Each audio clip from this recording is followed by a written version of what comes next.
Assalamualaikum warahmatullahi wabarakatuh.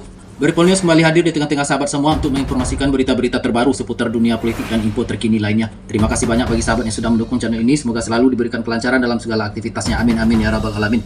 Kunjungan Presiden Prabowo ke Swiss menjadi momen penting yang diharapkan dapat membawa banyak manfaat, termasuk investasi dari berbagai negara dunia. Prabowo diketahui mengunjungi Swiss untuk menghadiri agenda World Economic Forum atau WEF 2026, di mana ia akan menyampaikan pidato dalam agenda global tersebut. Dalam kesempatan lain, Prabowo juga menghadiri penandatanganan piagam Board of Peace atau Dewan Perdamaian Gaza. Baik, sahabat Beripol News, berikut tayangannya. Presiden Republik Indonesia Prabowo Subianto sudah tiba di Davos, Swiss sejak tadi pagi, dan saat ini Presiden Prabowo Subianto tengah berada di gedung Kongres World Economic Forum dalam acara Board of Peace, di mana Presiden Prabowo diundang langsung oleh Presiden Amerika Serikat Donald Trump.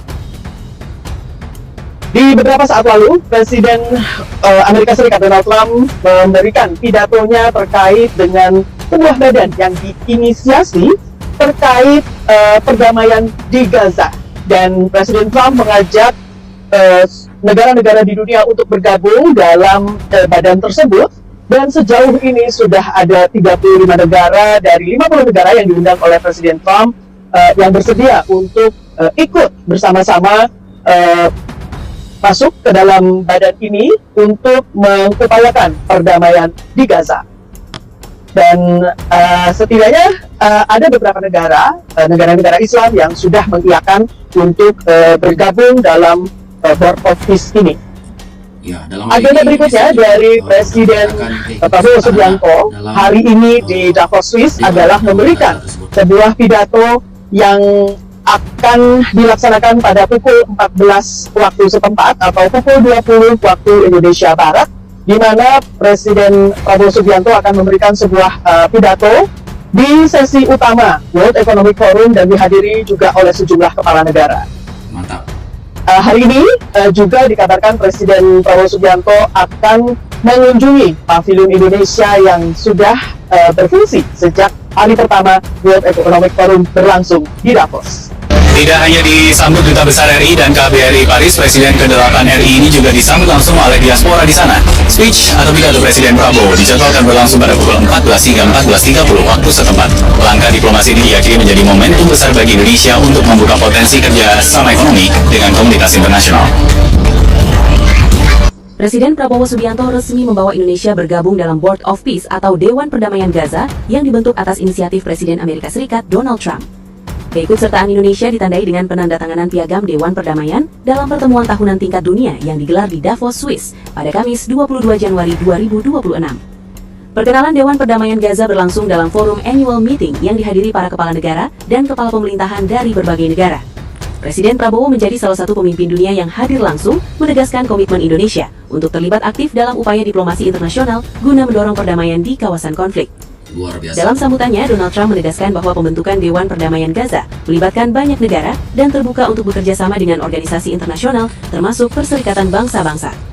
Trump juga mengklaim keberhasilan pemerintahannya dalam meredakan dan mengakhiri sejumlah konflik global dalam kurun waktu singkat. Usai sambutan, para kepala negara dan pemerintahan dipanggil secara bergiliran untuk menandatangani piagam Dewan Perdamaian. Presiden Prabowo duduk di sisi kiri Donald Trump saat proses penandatanganan, menandai secara resmi bergabungnya Indonesia dalam mekanisme internasional baru yang difokuskan pada stabilitas Gaza. Pemerintah Indonesia menegaskan bahwa partisipasi dalam Dewan Perdamaian Gaza bertujuan menjaga proses transisi di wilayah tersebut tetap mengarah pada solusi dua negara. Indonesia akan menggunakan peran ini untuk menyuarakan penghentian kekerasan, perlindungan warga sipil, perluasan akses kemanusiaan, serta pemulihan tata kelola sipil Palestina yang berdaulat. Saya kira ini kesempatan bersejarah. Ini benar-benar peluang untuk mencapai perdamaian di Gaza. Yang jelas, penderitaan rakyat Gaza sudah berkurang, sangat berkurang. Ya, sangat berkurang.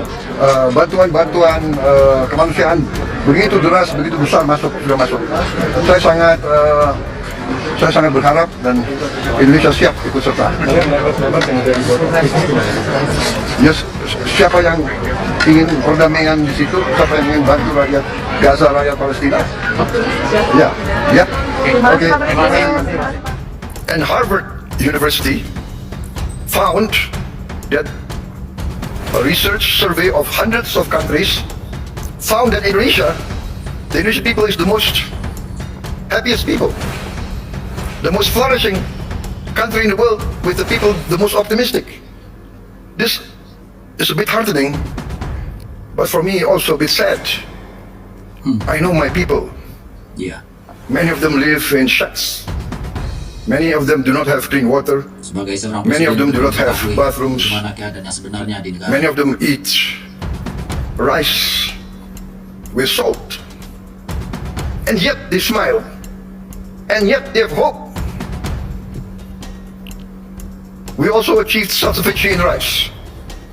The first time in many, many years. Our rice production is the highest in the history of Indonesia. I gave a target to be self-sufficient in 4 years. I gave a target to my team. They did it within 1 year. I am convinced in the next 4 years, we will be self-sufficient in the other food products. Corn, sugar, protein.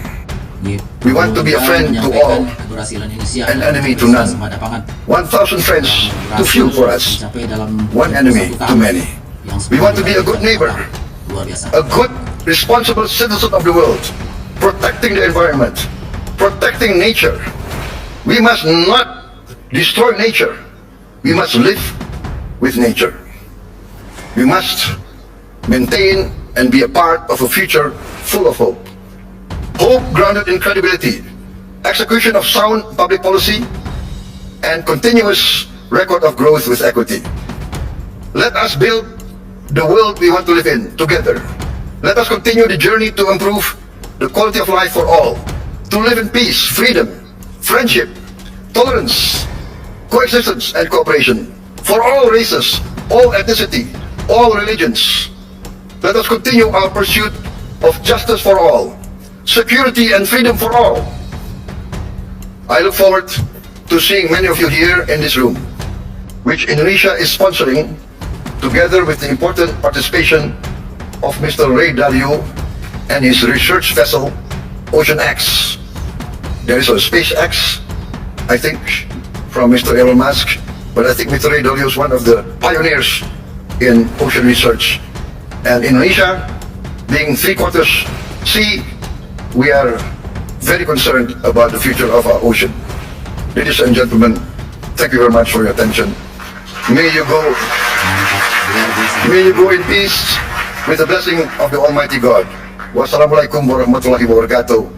Shalom, Salve, Om Shanti, Shanti Om. May peace be upon us all. Thank you.